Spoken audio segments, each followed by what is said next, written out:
പ്രാർത്ഥനയോടെ കൂടി വന്ന എല്ലാ ദൈവമക്കൾക്കും വേഗം വരുന്ന യേശു കർത്താവിൻ്റെ നാമത്തിൽ ഞാൻ എൻ്റെ വന്ദനങ്ങളെ അറിയിക്കുന്നു. നിങ്ങളെ ദൈവം സ്നേഹിക്കുന്നു, ദൈവം നിങ്ങളെ കരുതുന്നു, ദൈവം നിങ്ങളെ ബലപ്പെടുത്തുകയും ശക്തീകരിക്കുകയും വിശ്വാസത്തിൻ്റെ അടുത്തൊരു പടകിലേക്ക് നിങ്ങളെ ഉയർത്തുന്ന ഒരനുഗ്രഹിക്കപ്പെട്ട ദിവസമായിരിക്കും ഇന്നത്തെ ദിവസം. ഇന്ന് നിങ്ങളെ ദൈവം സൃഷ്ടിച്ചിരിക്കുന്നത് മറ്റൊരു ഗ്രഹത്തിലുമല്ല, ഭൂമി എന്ന കൊച്ചു ഗ്രഹത്തിലാണ്. ആ ഭൂമി എന്ന കൊച്ചു ഗ്രഹത്തിൽ നിങ്ങളുടെ പാർട്ട് എന്താണ്? ഇതറിയുക ഓരോ മനുഷ്യൻ്റെയും കർത്തവ്യമാണ്. ദൈവം എന്നെ ആക്കി വെച്ചിരിക്കുന്നത് ഒരു പഞ്ചായത്തിലായിരിക്കാം, ദൈവം നിങ്ങളെ ആക്കി വെച്ചിരിക്കുന്നത് ഒരു കോർപ്പറേഷൻ ഏരിയയിലായിരിക്കാം, ഒരു മുനിസിപ്പാലിറ്റിയിലായിരിക്കാം, ഒരു ചെറിയ പ്രദേശത്തായിരിക്കാം, വലിയ പ്രദേശത്തായിരിക്കാം. എവിടെയാണ് നിങ്ങളെ ദൈവം ആക്കി വെച്ചിരിക്കുന്നതെങ്കിലും വ്യക്തമായ ഒരു പ്ലാനിങ്ങോടെയാണ് ദൈവം നിങ്ങളെ അവിടെ ആക്കി വെച്ചിരിക്കുന്നത്. ഭൂമിയിൽ ദൈവത്തിന് എന്തെങ്കിലും ഒന്ന് ചെയ്യാൻ കർത്താവ് മനുഷ്യനെയാണ് കണ്ടിരിക്കുന്നത്. എന്നാൽ ഭൂമിയിൽ മനുഷ്യർ മാത്രമല്ല ഉള്ളത്. നിങ്ങൾക്ക് എല്ലാവർക്കും അറിയാം, ഭൂമിയിൽ മനുഷ്യർ മാത്രമല്ല ഉള്ളത്, ഭൂമിയിൽ മൃഗങ്ങളും മാത്രമല്ല ഉള്ളത്, ഭൂമിയിൽ സസ്യങ്ങളും കൂടെ മാത്രമല്ല ഉള്ളത്. ഭൂമിയിൽ മനുഷ്യൻ വാഴുന്നത് പോലെ വാഴുന്ന മറ്റൊരു ലോകം കൂടെ ഭൂമിയിൽ സ്ഥിതി ചെയ്യുന്നുണ്ട്. രണ്ട് രാജ്യങ്ങൾക്കിടയിലാണ് മനുഷ്യനെ ദൈവം നിർത്തിയിരിക്കുന്നത്. ഒന്ന് ദൈവരാജ്യം, രണ്ട് പൈശാചിക സാമ്രാജ്യം.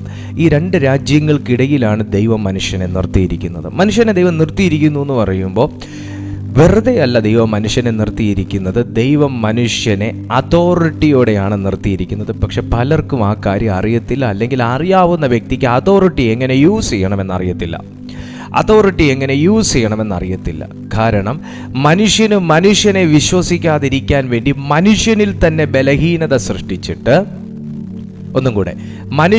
മനുഷ്യന് വിശ്വസിക്കാതിരിക്കാൻ വേണ്ടി മനുഷ്യനിൽ തന്നെ ബലഹീനത സൃഷ്ടിച്ചിട്ട് അവനിലുള്ള അതോറിറ്റേറ്റീവ് പേഴ്സണെ മനഃപൂർവമായി സംശയിച്ചിട്ട് ഒരു സാധാരണ മനുഷ്യനായി ജീവിക്കുകയാണ് പലരെ കൊണ്ടും പിശാചി ചെയ്യിച്ചുകൊണ്ടിരിക്കുന്നത്. എന്നാൽ ഇന്നത്തെ ഈ സന്ദേശത്തിനകത്ത് ദൈവം നിങ്ങളെ ഉണർത്തി ചില കാര്യങ്ങൾ ബോധ്യപ്പെടുത്താൻ പോവുകയാണ്. വെറുതെ അല്ല നിങ്ങൾ ഈ സന്ദേശം കേൾക്കുന്നത്, വെറുതെ എങ്ങനെയോ തട്ടിയും മുട്ടി ഓടി വന്ന് നിങ്ങൾ ഈ സന്ദേശം കേൾക്കുന്നതല്ല. ഇന്ന് ദൈവം അതോറിറ്റി ഇട്ടിട്ടുള്ളവർ മാത്രമേ ഈ മെസ്സേജ് കേൾക്കത്തുള്ളൂ. എനിക്കൊരു അതോറിറ്റിയിലേക്ക് കയറണം, എനിക്കൊരു സാധാരണ പ്രാർത്ഥനാ മനുഷ്യൻ എന്ന നിലയിൽ നിന്ന് ഒരു അതോറിറ്റിയുള്ള ഒരു വ്യക്തിത്വത്തിലേക്ക് കയറണം. എത്ര പേർ അത് ആഗ്രഹിക്കുന്നുണ്ട്? എനിക്കൊരു അതോറിറ്റിയിലേക്ക് അതോറിറ്റിയുടെ മേഖലയിലേക്ക് ഒരു ഭക്തൻ കയറിക്കഴിഞ്ഞാൽ, അതോറിറ്റിയുടെ മേഖലയിലേക്ക് ഒരു വ്യക്തി കയറിക്കഴിഞ്ഞാൽ 5 സ്റ്റെപ്പ് സാത്താൻ പുറകെ പോകും. Do you get me? സാത്താൻ എപ്പോഴും ഞാനുമായിട്ട് ഇങ്ങനെ ചേർന്ന് നിൽക്കാൻ ആഗ്രഹിക്കും. എന്നെ തൊടത്തില്ല, ഞാൻ എപ്പോഴും ഒരു പ്രൊട്ടക്ഷനകത്താണ്, ഞാൻ എപ്പോഴും ഗാർഡിയൻ ഏഞ്ചൽസിൻ്റെ സംരക്ഷണയിലാണ്. ഈ പറയുന്ന ഗാർഡിയൻ ഏഞ്ചൽസിന് എന്നിലൊരു സ്വാധീനം ചെലുത്തണമെങ്കിലും, ഞാൻ ദൂതന്മാരെക്കുറിച്ച് വേറൊരു ദിവസം ക്ലാസ് എടുക്കാം. ഈ പറയുന്ന ഗാർഡിയൻ ഏഞ്ചൽസിന് എൻ്റെ ജീവിതത്തിൽ ഒരു സ്വാധീനം ചെലുത്തണമെങ്കിലും, ഗാർഡിയൻ ഏഞ്ചൽസിന് എന്തെങ്കിലും എൻ്റെ ലൈഫിൽ ചെയ്യണമെങ്കിലും, എനിക്ക് എന്തെങ്കിലും ചെയ്യാൻ കഴിയണമെങ്കിൽ ഞാൻ ഈ പറയുന്ന ബോധ്യം എനിക്ക് വേണം. എൻ്റെ അവബോധങ്ങളിലൂടെയാണ് സ്വർഗം ഈ ഭൂമിയിൽ പല കാര്യങ്ങളും മൂവ് ചെയ്യുന്നത്. ദൈവം ഒരിക്കലും ഡയറക്റ്റ്ലി ഇറങ്ങി വന്നല്ല ഭൂമിയിൽ ഒരു കാര്യവും ചെയ്യുന്നത്. അതിനല്ല ദൈവം നമ്മളെ സൃഷ്ടിച്ചേക്കുന്നത്. ഹല്ലേലൂയ. ദൈവം വെറുതെ ഇറങ്ങി വന്ന് തൊടുന്നതിന് പിടിക്കുന്നതിന് എല്ലാം കർത്താവ് അവിടുന്ന് ബൈക്കും എടുത്തുകൊണ്ട് വന്ന് കാര്യങ്ങൾ അല്ല ചെയ്യുന്നത്. ദൈവം നേരിട്ട് ഇറങ്ങുന്ന പോലുമില്ല. ദൈവം തൻ്റെ സേവകാത്മാക്കളെ കൊണ്ട്, ദൈവം കൽപ്പിക്കുമ്പോൾ ചെയ്യാൻ നിൽക്കുന്ന ആത്മാക്കളെ കൊണ്ട്, ദൂതന്മാരെ കൊണ്ടാണ് കർത്താവ് സകല കാര്യങ്ങളും ചെയ്യിക്കുന്നത്. സെയിം വേ മനുഷ്യനെ കൊണ്ടും ദൈവം ഈ ഭൂമിയിൽ ചെയ്യിക്കാൻ ആഗ്രഹിക്കുന്ന കാര്യങ്ങളിൽ ദൈവം ഇറങ്ങി വന്ന് ചെയ്യത്തില്ല. അപ്പൊ ആ പട്ടണത്തിൽ, ആ ദേശത്തിൽ, ആ ഭവനത്തിൽ ദൈവമാക്കി വെച്ചിരിക്കുന്ന താങ്കൾ ഉണർന്നാൽ മാത്രം നടക്കുന്ന ചില കാര്യങ്ങളുണ്ട് എന്ന് സാരം. നമുക്കൊന്ന് ബൈബിൾ ഒന്ന് വായിച്ചാലോ? മത്തായി എഴുതിയ സുവിശേഷം 18-ാമത്തെ അധ്യായം, വിശുദ്ധ മത്തായി എഴുതിയ സുവിശേഷം 18-ാമത്തെ അധ്യായം അതിൻ്റെ 19 വേണ്ട, ഞാൻ നിങ്ങളെ അതിൻ്റെ 18 മുതൽ വായിപ്പിക്കാം. വിശുദ്ധ മത്തായി എഴുതിയ സുവിശേഷം 18-ാമത്തെ അധ്യായം അതിൻ്റെ 18 മുതൽ നമുക്ക് 20 വരെ ഒന്ന് വായിക്കാം. 18 മുതൽ 20 വരെ നോക്കിയേ. നിങ്ങൾ ഭൂമിയിൽ കെട്ടുന്നതെല്ലാം സ്വർഗത്തിലും കെട്ടപ്പെട്ടിരിക്കും, നിങ്ങൾ ഭൂമിയിൽ അഴിക്കുന്നതെല്ലാം സ്വർഗത്തിലും അഴിഞ്ഞിരിക്കും എന്ന് ഞാൻ സത്യമായിട്ട് നിങ്ങളോട് പറയുന്നു. ഭൂമിയിൽ വെച്ച്, വാക്ക് ശ്രദ്ധിക്കണം, ഭൂമിയിൽ വെച്ച് നിങ്ങളിൽ 2 പേർ യാചിക്കുന്ന ഏതു കാര്യത്തിലും ഐകമത്യപ്പെട്ടാൽ അത് സ്വർഗസ്ഥനായ എൻ്റെ പിതാവിങ്കൽ നിന്ന് അവർക്ക് ലഭിക്കും. 2 or 3 പേർ എൻ്റെ നാമത്തിൽ കൂടി വരുന്നിടത്തൊക്കെയും, ആ വാക്ക് ശ്രദ്ധിക്കണം, കൂടി വരുന്നിടത്തൊക്കെയും ഞാൻ അവരുടെ നടുവിൽ ഉണ്ട് എന്ന് ഞാൻ നിങ്ങളോട് പറയുന്നു. ആ വാക്യം നിങ്ങൾ 10 പ്രാവശ്യം വായിക്കണം. 10 പ്രാവശ്യം വായിക്കുമ്പോഴേ നിങ്ങൾക്ക് ഓരോ വാക്കിനകത്തും കർത്താവ് ഇതിനകത്ത് എത്ര ഞാൻ ചേർത്തിട്ടുണ്ടെന്ന് അറിയാവോ? അതും ഈ വാക്യത്തിൻ്റെ ആകത്തുകയും നിങ്ങൾക്ക് മനസ്സിലാക്കണമെങ്കിൽ മിനിമം ഒരു 10 പ്രാവശ്യം മനസ്സിരുത്തി നിങ്ങൾ വായിക്കണം. അത്രയും വലിയ ഒരു ദൂതാണ്, അത്രയും വലിയ ഒരു മെസ്സേജാണ്, അത്രയും വലിയ വലിപ്പമുള്ളൊരു വാക്യമാണ് ഈ വാക്യം. നമ്മൾ ഈ വാക്യം സാധാരണ പ്രാർത്ഥിക്കുമ്പോൾ കർത്താവേ 2 or 3 പേർ എൻ്റെ നാമത്തിൽ കൂടി വരുന്നിടത്തൊക്കെയും നിന്റെ സാന്നിധ്യം ഉണ്ടെന്ന് നീ അരുളി ചെയ്തിട്ടുണ്ടല്ലോ എന്ന് ചേർത്ത് ഓടിച്ചു വായിക്കും. പ്രാർത്ഥിക്കുമ്പോൾ നമ്മൾ ചേർത്ത് പറഞ്ഞങ്ങ് പ്രാർത്ഥിച്ചു വിടും. പക്ഷെ അങ്ങനല്ല, ദൈവം യൂസ് ചെയ്തിരിക്കുന്ന പദങ്ങൾക്ക് വ്യത്യാസമുണ്ട്. ഒന്ന് ഭൂമിയിൽ വെച്ച്.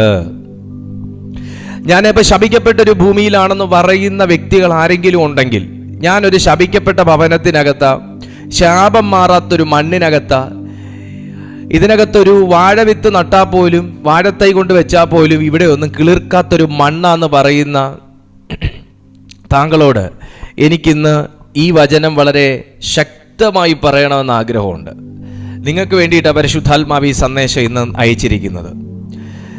ദൈവം ഭൂമിയെ സ്നേഹിക്കുന്നു, കാരണം കർത്താവിൻ്റെ 2ാം വരവ് ഈ ഭൂമിക്കുണ്ട്. കർത്താവ് ഭൂമിയെ സ്നേഹിക്കുന്നു. എന്നാൽ ഈ ഭൂമി ഏറ്റവും ബ്ലെസ്സഡ് ആയിട്ടുള്ള ഒരു ഗ്രഹമായിരുന്നു. ഏറ്റവും ബ്ലെസ്സഡ് ആയിട്ടുള്ള ഒരു ഗ്രഹത്തെ അല്ലെങ്കിൽ ഒരു സ്ഥലത്തെ ശ്രദ്ധിച്ച് കേൾക്കണേ, ഏറ്റവും അനുഗ്രഹിക്കപ്പെട്ടിരുന്നതായ ഈ സ്ഥലത്തെ ശാപഭൂമിയാക്കി മാറ്റിയ ഒരു പ്രസൻസും കൂടെ ഈ ഭൂമിയിലുണ്ടായി. അരുണോദയ പുത്രനായ ശുക്ര, നീ ആകാശത്ത് നിന്ന് വെട്ടേറ്റു വീണത് എന്ത് എന്ന് യെശയ്യാ പ്രവാചകന്റെ പുസ്തകത്തിൽ ചോദിക്കുമ്പോൾ, ലൂസിഫറിന്റെ ഹൃദയത്തിലുണ്ടായ നിഗളം, അത്യുന്നതന്റെ സന്നിധിയിൽ പുതിയ ഒരു സിംഹാസനമിട്ട് അതിൻ്റെ മുകളിൽ ഞാൻ ഇരുന്നരുളുമെന്നുള്ള സാത്താന്റെ ചിന്തയാണ്, ഹൃദയത്തിലുണ്ടായ ചിന്ത. എൻ്റെ സ്വർഗം തിരിച്ചറിഞ്ഞാണ് അവൻ്റെ സീറ്റ് ചേഞ്ച് ചെയ്തത്, വെട്ടി അവനെ താഴെയിട്ടു. ഈ ഭൂമിയിൽ മനുഷ്യനെ ആക്കി വെച്ചിരിക്കുന്നത് കൊണ്ട് അവൻ്റെ സാമ്രാജ്യത്തിന് വലിയ തടസ്സവും തട്ടും ഉണ്ടാകുമെന്ന് തിരിച്ചറിഞ്ഞ സാത്താൻ മനുഷ്യനെ അവൻ്റെ പക്ഷത്താക്കി നശിപ്പിച്ച് കളയാൻ അവൻ തീരുമാനിച്ചു. എന്നാൽ മനുഷ്യനെ ദൈവം ഭൂമിയിലാക്കി വെച്ചിരിക്കുമ്പോൾ വെറുതെ അല്ല അവനെ അയച്ചത്. കർത്താവ് നമ്മളെ അയച്ചതിൻ്റെ പിന്നിൽ ഒരു അതോറിറ്റി തന്നെ അയച്ചേക്കുന്നു എന്ന് മാത്രമല്ല, ദൈവത്തിൻ്റെ രൂപത്തിലും സാദൃശ്യത്തിലും കൂടെ മനുഷ്യനായിപ്പോയി. ദൈവത്തിൻ്റെ രൂപത്തിലും സാദൃശ്യത്തിലും കൂടെ മനുഷ്യനായിപ്പോയത് കണ്ണുകടി മൂത്ത സാത്താൻ അവനെ വല്ല വിധേനയും അവൻ്റെ പ്രവൃത്തിക്കകത്ത് തളയ്ക്കാൻ അവൻ അഹോരാത്രം ഇന്നും ശ്രമിച്ചുകൊണ്ടിരിക്കുന്നു. എന്നാൽ യേശു കർത്താവ് ഈ ഭൂമിയിലേക്ക് വന്ന് മനുഷ്യൻ മറന്നുപോയ അവൻ്റെ സ്ഥാനത്തെയും പദവിയെയും കുറിച്ച് ബോധ്യപ്പെടുത്തി അവന് ചെയ്യുവാൻ കഴിയുന്ന പല കാര്യങ്ങളിൽ ഒരു കാര്യം പരിശുദ്ധാത്മാവാകുന്ന കർത്താവ് നമ്മെ ഓർമ്മപ്പെടുത്തിയത് ഇങ്ങനെയാണ്: നിങ്ങൾ ഭൂമിയിൽ കെട്ടാനുള്ള അധികാരം നിങ്ങളുടെ മേലുണ്ട്, നിങ്ങൾക്ക് ഭൂമിയിൽ അഴിക്കാനുള്ള അധികാരവും നിങ്ങളുടെ മേലുണ്ട്. നിങ്ങൾക്ക് ഭൂമിയിൽ എന്തും കെട്ടാം, എന്നാൽ നിങ്ങൾക്ക് പ്രയോജനമുള്ളത് നിങ്ങൾ ഭൂമിയിൽ കെട്ടിയാൽ അത് സ്വർഗത്തിൽ കെട്ടപ്പെട്ടിരിക്കും. നിങ്ങൾക്ക് പ്രയോജനമുള്ള രീതിയിൽ ഭൂമിയിൽ നിങ്ങൾ അഴിക്കാൻ തയ്യാറായാൽ സ്വർഗത്തിലും അത് അഴിയപ്പെട്ടിരിക്കും. ഭൂമിയിൽ നിങ്ങൾ കൽപ്പിക്കുന്നത് സ്വർഗത്തിലും കൽപ്പിക്കപ്പെട്ടിരിക്കും. ഭൂമിയിൽ നിങ്ങൾ അഴിക്കുന്നത് സ്വർഗത്തിലും അഴിയപ്പെട്ടിരിക്കും. ഉത്തരം ഇതാണ്. ഒരു മനുഷ്യൻ ഈ ബോധ്യത്തോടുകൂടെ ആ സ്വർഗീയ പദവിയിലേക്ക് കയറി കൽപ്പിക്കേണ്ടത് കൽപ്പിച്ചാൽ, ഞാൻ എന്തു കൽപ്പിക്കുന്നു, ഞാൻ എങ്ങനെ കൽപ്പിക്കുന്നു, ഞാൻ ആരാൽ കൽപ്പിക്കുന്നു എന്ന ബോധ്യത്തോടെ ചെയ്താൽ ഭൂമിയിൽ ഡെലിവറൻസ് സംഭവിച്ചിരിക്കും.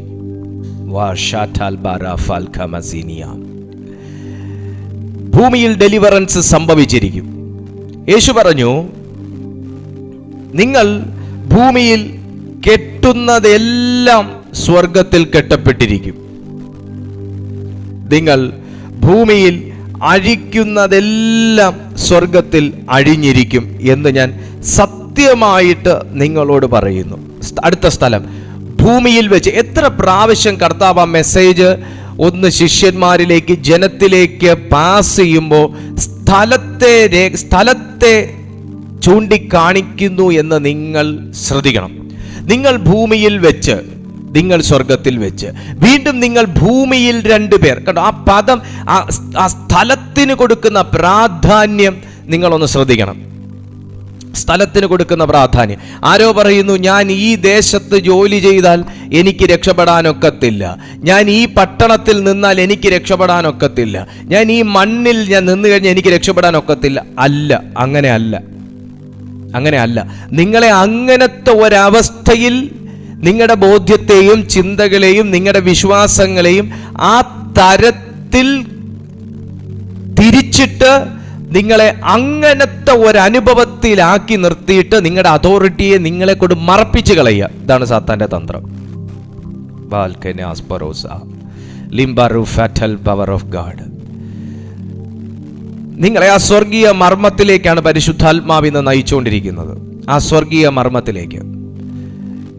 എനിക്കറിയാം, വീടുമായി ബന്ധപ്പെട്ട് ഒത്തിരി സമ്മർദ്ദത്തിൽ ഇരിക്കുന്ന വ്യക്തികൾ എന്നെ കാണുന്നുണ്ട്. വീടുമായിട്ട് നിങ്ങളൊരു കാര്യം നിങ്ങൾക്ക് സത്യം തിരിച്ചറിയാവോ? ഒരു ദേശത്തൊരു മണ്ണിലൊരു മനുഷ്യൻ പച്ച പിടിക്കുന്നു എന്ന് കണ്ടാൽ, ശ്രദ്ധിച്ച് കേൾക്കണേ, ഒരു മണ്ണിലൊരു മനുഷ്യൻ പച്ച പിടിക്കുന്നു എന്ന് കണ്ടാൽ ഈ ഭൂമിയിൽ സമൃദ്ധി സാത്താൻ ഇഷ്ടപ്പെടുന്നില്ല. ഈ ഭൂമിയിൽ ഒരു ഫ്രൂട്ട്ഫുൾ ആയിട്ടുള്ള അനുഭവം പിശാച് ഇഷ്ടപ്പെടുന്നില്ല. കാരണം പ്രാർത്ഥനയുടെ മറുപടികളാണ് ഒരു വ്യക്തിയെ ഫ്രൂട്ട്ഫുൾ ആക്കുന്നത്. ദൈവാനുഗ്രഹമാണ് ഒരു വ്യക്തിയെ ഫ്രൂട്ട്ഫുൾ ആക്കുന്നത്. ശ്രദ്ധിച്ച് കേൾക്കുക കേട്ടോ. നിങ്ങൾക്ക് ഫ്രൂട്ട്ഫുൾ ആകാൻ കഴിയും.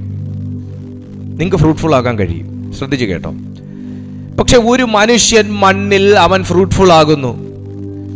കാണുന്ന രീതിയിലല്ല, കാണാത്ത മണ്ഡലത്തിൽ അവൻ ആത്മീയ ജീവിതത്തിൽ ഫ്രൂട്ട്ഫുൾ ആകുന്നു എങ്കിൽ പോലും അവനെ വകവരുത്തുക എന്നുള്ളതാണ് ശത്രുവിൻ്റെ പദ്ധതി, പ്രതിയോഗിയുടെ ഉദ്ദേശം.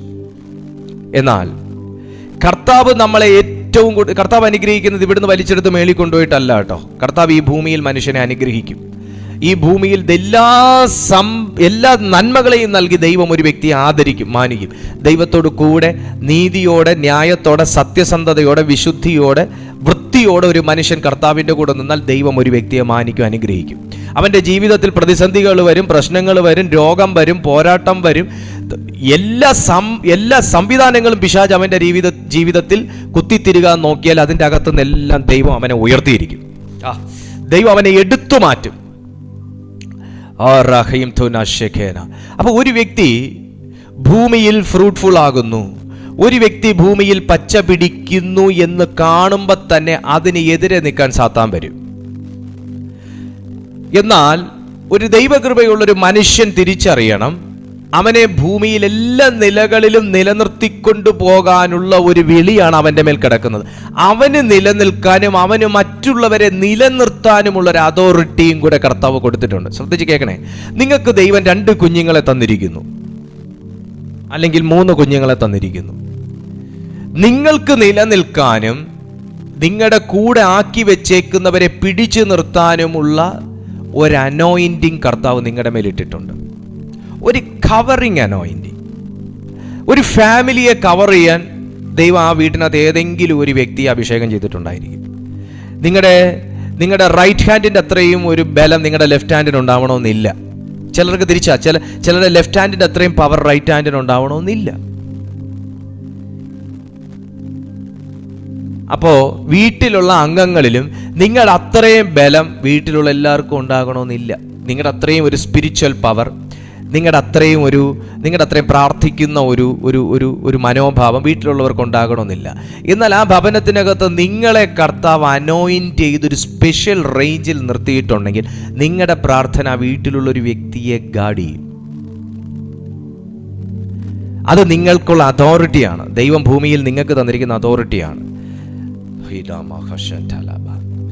ഇതൊരു വ്യക്തി തിരിച്ചറിഞ്ഞാൽ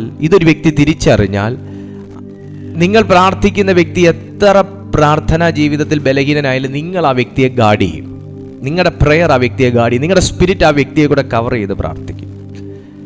നിങ്ങൾക്ക് അങ്ങനെ പിടിച്ചു നിർത്താനുള്ള ഒരു അതോറിറ്റിയും കൂടെ പെർമിഷൻ ദൈവം നിങ്ങൾക്ക് തന്നിട്ടുണ്ട്. ഇതറിയുന്നത് ദൈവത്തിൻ്റെ വെളിപ്പാടുകളിൽ ജീവിക്കുന്ന അടുത്ത ഒരു തലത്തിലേക്ക്, സാധാരണ തലത്തിൽ നിന്ന് അടുത്തൊരു തലത്തിലേക്ക് കയറുന്ന ഒരു ദൈവ പൈതലിനെ ഇത് ഗ്രഹിക്കാൻ പറ്റത്തുള്ളൂ. പക്ഷേ ആ ഒരു മണ്ഡലത്തിലേക്ക് താങ്കൾ കാലെടുത്ത് വെക്കുന്നതും പുറകിൽ നിന്നൊരു വലി വരും. അപ്പോൾ പെട്ടെന്ന് ചിന്തിക്കും, അയ്യോ എന്നെ ദൈവത്തിന് വേണ്ട, എന്നെ കർത്താവിന് ഇഷ്ടമല്ല. ബൈബിൾ പറയുന്നു ഭൂമിയിൽ ദൈവത്തിന് വേണ്ടാത്ത ആരുമില്ല എന്നുള്ളതാണ് സത്യം. കേട്ടോ, ഭൂമിയിൽ ദൈവത്തിന് വേണ്ടാത്ത ആരുമില്ല എന്നുള്ളതാണ് സത്യം. എത്ര പച്ച പാപിയെയും ദൈവത്തിന് വേണം. ദൈവം വിശുദ്ധന്മാരെ തേടിയല്ല പാപികളെ തേടിയാ വന്നത്, നീതിമാന്മാരെ തേടിയല്ല പാപികളെ തേടിയാ വന്നേ. അപ്പൊ ഭൂമിയിൽ അയ്യോ എന്നെ ദൈവത്തിന് വേണ്ട, എനിക്ക് വിദ്യാഭ്യാസം ഇല്ലാത്തതുകൊണ്ട് ദൈവത്തിന് വേണ്ട, എന്നെ അങ്ങനെ ആയതുകൊണ്ട് ദൈവത്തിന് വേണ്ട, ഇങ്ങനെ ആയതുകൊണ്ട് അങ്ങനെയൊന്നുമില്ല. ദൈവത്തിന് എല്ലാവരെയും വേണം. എന്നാൽ ഈ ഒരു മണ്ഡലം തിരിച്ചറിയുന്ന ഒരു വ്യക്തിയെ സംബന്ധിച്ച അവൻ്റെ ആത്മീയ അധികാരം, അവൻ്റെ സ്പിരിച്വൽ പവർ ഒരു വല്ലാത്ത നിലവാരത്തിലായിരിക്കും. ഒരു കാര്യം കൂടെ ഞാൻ ചേർത്ത് പറയാം, അവർക്ക് പോരാട്ടവും കൂടുതലായിരിക്കും. കാരണം ആ വ്യക്തിയെ കൊണ്ടുള്ള ദൈവത്തിൻ്റെ പദ്ധതി എന്താണെന്ന് ചോദിച്ചാൽ അവനെയും നിർത്തുക, അവനിലൂടെ അനേകരെയും നിർത്തുക എന്നുള്ളതാണ്. നിങ്ങളിൽ 2 പേർ ഐകമത്യപ്പെട്ട്, അപ്പൊ യൂണിറ്റി വളരെ ഇമ്പോർട്ടൻ്റ് ആണ്. എപ്പോൾ ഞാൻ പ്രാർത്ഥിക്കാൻ കയറിയാലും എൻ്റെ കൂടെ ഹോളി സ്പിരിറ്റും കൂടെ ഉണ്ട്. അപ്പം തന്നെ ഓൾറെഡി 2 പേരായി. പിന്നെ ആ വീട്ടിൽ ഏതെങ്കിലും ഒരു വ്യക്തിയും കൂടെ സഹകരിക്കുന്നു എങ്കിലും ഇല്ലെങ്കിലും അവൻ പരിശുദ്ധാത്മാവുമായി സഹകരിച്ച് പ്രാർത്ഥിക്കുന്ന ഒരു വ്യക്തിയാണെങ്കിൽ അതിനകത്ത് കലക്കം കൊണ്ടുവരിക എന്നുള്ളതാണ് സാത്താൻ്റെ പദ്ധതി. പക്ഷെ ബൈബിൾ പറയുന്നു നിങ്ങൾ ഭൂമിയിൽ കെട്ടുന്നതെല്ലാം എന്തും. ഇന്ന് ദൈവം നിങ്ങളായിരിക്കുന്ന ഭൂമിയിൽ ചിലതിനെ ബന്ധിക്കാനും നിങ്ങളായിരിക്കുന്ന ഭൂമിയിൽ ചിലതിനെ അഴിച്ചുവിടാനുമുള്ളൊരു പ്രത്യേക അധികാരം താങ്കളെ ഏൽപ്പിക്കാൻ പോവുകയാണ്. ഇതുവരെ നിങ്ങൾക്ക് അങ്ങനെ ഒരു കാര്യത്തെക്കുറിച്ച് അറിയത്തില്ലെങ്കിൽ പരിശുദ്ധാത്മാവ് താങ്കളോട് പറയുന്നു, നിങ്ങളായിരിക്കുന്ന ഭൂമിയിൽ നിങ്ങളെ പച്ചപിടിക്കാൻ അനുവദിക്കാത്ത, നിങ്ങളെ സ്വൈര്യമായി ജീവിക്കാൻ അനുവദിക്കാത്ത, നിങ്ങൾക്ക് സ്വസ്ഥതയോടൊന്ന് പ്രാർത്ഥിക്കാൻ പോലും കഴിയാത്ത തരത്തിൽ നിങ്ങളെ മാനസികമായും ശാരീരികമായും വല്ലാത്ത അവസ്ഥയിലാക്കുന്ന സകല ഇരുട്ടിൻ്റെ കർത്തൃത്വങ്ങളെയും എന്നേക്കുമായി കെട്ടാനും ചിലതിൽ നിന്ന് എന്നേക്കുമായി ചിലതിനെ അഴിച്ചു പുറത്തു വിടാനും ദൈവം താങ്കളെ അധികാരപ്പെടുത്താൻ പോവുക. ശ്രദ്ധിച്ചു കേൾക്കും. ഭൂമിയിൽ നിങ്ങൾ കെട്ടുന്നതെല്ലാം സ്വർഗത്തിലും കെട്ടപ്പെട്ടിരിക്കും. നിങ്ങൾ ഭൂമിയിൽ അഴിക്കുന്നതെല്ലാം സ്വർഗത്തിലും അഴിഞ്ഞിരിക്കും എന്ന് ഞാൻ സത്യമായിട്ട് നിങ്ങളോട് പറയുന്നു. ഭൂമിയിൽ വെച്ച് നിങ്ങളിൽ 2 പേർ യാചിക്കുന്ന ഏത് കാര്യത്തിലും, അപ്പൊ ഭൂമിയിൽ ഏത് സ്ഥലത്താണ്, ഏത് ദിക്കിലാണെന്നൊന്നും കർത്താവ് പറയുന്നില്ല കേട്ടോ. തിരുവനന്തപുരത്താണോ, കൊല്ലത്താണോ, എറണാകുളത്താണോ, കോഴിക്കോടാണോ, എവിടെയാണെന്നൊന്നും കർത്താവ് പറയുന്നില്ല. പക്ഷെ നിങ്ങളായിരിക്കുന്ന ഇടത്ത് നിങ്ങൾ പറഞ്ഞാൽ സംഭവിക്കുന്ന ഒരധികാരമുണ്ട്. നിങ്ങളെ ആ പ്രദേശത്തേക്ക് കർത്താവ് കൊണ്ടുപോയതിൻ്റെ പിന്നിൽ ഒരു വലിയ ദൈവിക പദ്ധതിയുണ്ട്. ഇപ്പം ഞാൻ ആദ്യം താമസിച്ചിരുന്ന ഒരു സ്ഥലത്തല്ല ആക്ച്വലി ഞാൻ ഇപ്പോൾ താമസിക്കുന്നത്. ഞാൻ അവിടെ നിന്ന് മാറി, ഏകദേശം 5 കിലോമീറ്റർ മാറിയാണ് ഞാൻ താമസിക്കുന്നത്. എന്നാൽ ഞാൻ രക്ഷിക്കപ്പെടുന്നതിന് മുൻപേ ഞാൻ ആയിരുന്ന സ്ഥലത്ത് കർത്താവ് കൊണ്ടുപോയതിനൊരു പ്രത്യേക പർപ്പസ് ഉണ്ടായിരുന്നു. അതൊക്കെ ഞാൻ ഈ ഇടയ്ക്കാണ് മനസ്സിലാക്കുന്നത്, അല്ലെങ്കിൽ ഈ അടുത്ത സമയത്താണ് മനസ്സിലാക്കുന്നത്. എന്നെ അന്ന് ചില ചില വർഷങ്ങൾ എന്നെ ആ ഭൂമിയിൽ കർത്താവ് നിലനിർത്തിയിരുന്നതിനും അവിടെ എന്നെ വളർത്തിയതിൻ്റെ പിന്നിൽ ഉണ്ടായിരുന്ന പ്രധാന കാരണം, അല്ലെങ്കിൽ എന്നെ അവിടെ കർത്താവ് താമസിച്ച അത്രയും പോരാട്ടങ്ങളുടെ നടുവിൽ മരണത്തെ പോലും മുഖാമുഖം പലവട്ടം കണ്ട ആ ഭൂമിയിൽ മണ്ണിൽ ദൈവം എന്നെ വസിപ്പിച്ചിരുന്നതിന്, എന്നെ പാർപ്പിച്ചിരുന്നതിൻ്റെ പിന്നിലെ പ്രധാന ഉദ്ദേശം ഭൂതങ്ങളുടെ മേലൊരു അധികാരം ഉണ്ടാകുക എന്ന് വെച്ചിട്ടായിരുന്നു. ഞാനത് മനസ്സിലാക്കിയത് ഈ അടുത്ത സമയങ്ങളിലാണ്. ഭൂതങ്ങളുടെ മേലൊരു അധികാരം, എങ്ങനെ ഭൂതങ്ങളോട്, ദുർശക്തികളോട്, ദുരാത്മാക്കളോട് എങ്ങനെ നിൽക്കണം, ഇതിനെക്കുറിച്ച് പഠിപ്പിക്കാനാണ് ദൈവം എന്നെ ആ മണ്ണിൽ നിർത്തിയത്. പ്രിയപ്പെട്ട സഹോദരി സഹോദര, നിങ്ങളും ഒരുപക്ഷെ ആ അനുഭവത്തിൽ കൂടെ കടന്നു പോകുന്ന വ്യക്തിയായിരിക്കാം. ഭയങ്കര പൈശാചിക പോരാട്ടമുള്ളൊരു മണ്ണിലും ഭൂമിയിലും നിന്നായിരിക്കാം എന്നെ പ്രിയപ്പെട്ട കുടുംബം കേൾക്കുന്നത്, എൻ്റെ സഹോദരി സഹോദരങ്ങൾ കേൾക്കുന്നത്. പക്ഷെ ഞാൻ ഒരു സത്യം എൻ്റെ അനുഭവത്തിൽ ഞാൻ നിങ്ങളോട് പറയുന്നു, നിങ്ങളെ ആരെയും ഒറ്റയ്ക്കും തനിച്ചും ദൈവം അവിടെ നിർത്തത്തില്ല. ഒറ്റയ്ക്കും തനിച്ചും ദൈവം നിർത്തത്തില്ല. നമ്മൾ അക്ഷരീകമായി നമ്മളവിടെ ഒറ്റപ്പെട്ടവരാണെന്ന് തോന്നും, നമ്മളവിടെ ഒറ്റയ്ക്കാണല്ലോ എന്ന് തോന്നും, ഒറ്റയ്ക്കാണല്ലോ ഞാൻ കിടന്ന് ഈ മല്ല് പിടിക്കുന്നതെന്ന് തോന്നും. പക്ഷെ അങ്ങനല്ല. നമ്മുടെ ലെഫ്റ്റ് ആൻഡ് റൈറ്റ് ദൈവത്തിൻ്റെ ദൂതന്മാരുണ്ട്. ഒരു ഭൂമിയിലും ദൈവം മനുഷ്യനെ, പ്രത്യേകിച്ച് ദൈവത്തെ അറിഞ്ഞ ഒരു വ്യക്തിയെ ഒരിക്കലും ഒരു ക്രൈസിസിലും ദൈവം ഒറ്റയ്ക്ക് വിടുന്നില്ല. ഒരു ക്രൈസിസിലും ദൈവം മനുഷ്യനെ ഒറ്റയ്ക്ക് അനുവദിക്കുന്നില്ല. അനുവദിക്കുന്നുണ്ടെങ്കിൽ അതിൻ്റെ അകത്ത് വ്യക്തമായ ചില ലെസൺസ് മനുഷ്യന് പഠിക്കാൻ, അവൻ്റെ മിനിസ്ട്രിയുമായി ബന്ധപ്പെട്ടോ അവൻ്റെ സ്പിരിച്വൽ ലൈഫിലോ അവനൊരു നെക്സ്റ്റ് ഗ്രേഡ് അവൻ അച്ചീവ് ചെയ്യാനുണ്ടെന്ന് കണ്ടാലേ കർത്താവ് അവനെ അനുവദിക്കത്തുള്ളൂ. അതും ഒറ്റയ്ക്ക് അനുവദിക്കത്തില്ല, കൂടെ എപ്പോഴും നിൽക്കും. യേശുവിനെ മരുഭൂമിയിൽ തനിച്ചു വിട്ടു എന്നാണ് നമ്മൾ കരുതുന്നത്. പക്ഷേ ആത്മാവാ യേശുവിനെ നടത്തിയത്, പരിശുദ്ധാത്മാവാണ് യേശുവിനെ നടത്തിയത്. അതൊരു ഗൈഡൻസ് ആയിരുന്നു. വ്യക്തമാകുന്ന ദൈവത്തിൻ്റെ പ്രോട്ടോക്കോളിനകത്ത് നിർത്തിക്കൊണ്ടാണ് യേശുവിനെ അവിടെ കർത്താവ് മെയിൻറ്റെയിൻ ചെയ്തത്. യേശുവിൻ്റെ ഒരു വെൽ മെയിൻ്റനൻസ് ആയിരുന്നു യേശുവിൻ്റെ ആ ലൈഫ് എന്ന് പറയുന്നത്, യേശുവിൻ്റെ ആ ടൈം എന്ന് പറയുന്നത്. ആ 41 days എന്ന് പറയുന്നത് നമ്മൾ നോക്കുമ്പോൾ കർത്താവിൻ്റെ കൂടെ ശിഷ്യന്മാർ പോലും ഇല്ലൊന്ന് പ്രാർത്ഥിച്ച് സപ്പോർട്ട് ചെയ്യാൻ. എന്നാൽ അവിടെ ഒറ്റയ്ക്കാണെന്ന് നമുക്ക് ബൈബിൾ വായിക്കുമ്പോൾ തോന്നിയാലും ദൂതന്മാരുടെ ആ പ്രസൻസിനകത്തായിരുന്നു യേശുവിനെ നിർത്തിയിരുന്നത്. ഇതുപോലെയാണ് നമ്മളെ ഒറ്റയ്ക്ക് കർത്താവ് വിടത്തില്ല. നമ്മളെ എവിടെയായിരുന്നാലും നമ്മളെപ്പോഴും കവർ ചെയ്യുന്നൊരു ദൈവ സാന്നിധ്യത്തിനകത്താണ് നമ്മളെ കർത്താവ് സൂക്ഷിച്ചിരിക്കുന്നത്. പലരും ഇന്ന് ഒറ്റപ്പെട്ടു എന്ന് പറഞ്ഞ് പ്രാർത്ഥനാ ജീവിതം അടുത്തുപോയി തുടങ്ങി.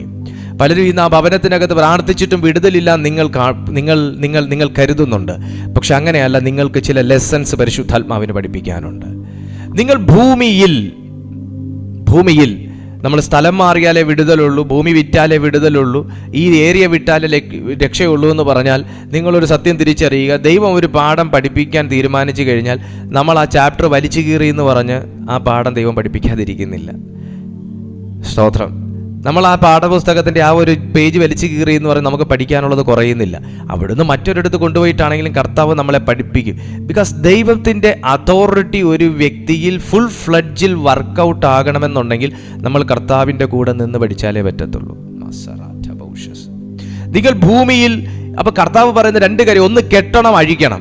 ഈ എന്തുവാ കെട്ടേണ്ടതെന്ന് എന്തുവാ അഴിക്കേണ്ടതെന്നുള്ളതും അറിയാതൊരു വ്യക്തി എന്തോ കെട്ടു എന്തോ അഴിക്കും. ഞാൻ എന്ത് കെട്ടണം, ഞാൻ എന്ത് അഴിക്കണമെന്ന് അറിയാതെ ഞാൻ എന്ത് കെട്ടും എന്തഴിക്കും. പരിശുദ്ധാത്മാവുമായിട്ടുള്ള ബന്ധം ആദ്യം ഒരു വ്യക്തി ഭൂമിയിൽ കെട്ടണം. പരിശുദ്ധാത്മാവുമായിട്ടുള്ളൊരു വെൽ മെയിൻറ്റെയിൻഡ് ആയിട്ടുള്ള ഒരു റിലേഷൻഷിപ്പ് ആദ്യം ഒരു ഭക്തൻ ഭൂമിയിൽ കെട്ടണം. ആ ബന്ധം കെട്ടിയതിന് ശേഷമേ നിനക്ക് ഭൂതങ്ങളെ കെട്ടാൻ ദൈവം അധികാരം തരത്തുള്ളൂ. ഹോളി സ്പിരിറ്റുമായിട്ടുള്ള ആ ഒരു ഡീപ്പ് റിലേഷൻഷിപ്പ്, ആ ഒരു ഇൻറ്റിമസി,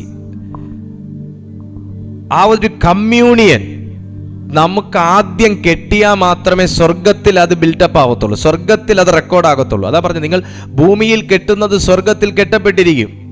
നമ്മൾ പൈശാചിനെ കെട്ടുന്നു, പൈശാചിക ശക്തികളെ കെട്ടുന്നു, അഴിക്കുന്നു, ഇതാ നമ്മൾ ചിന്തിച്ചേക്കുന്നത്. പക്ഷെ ആദ്യം ഞാൻ ഭൂമിയിൽ കെട്ടേണ്ടത് റിലേഷൻഷിപ്പാണ്.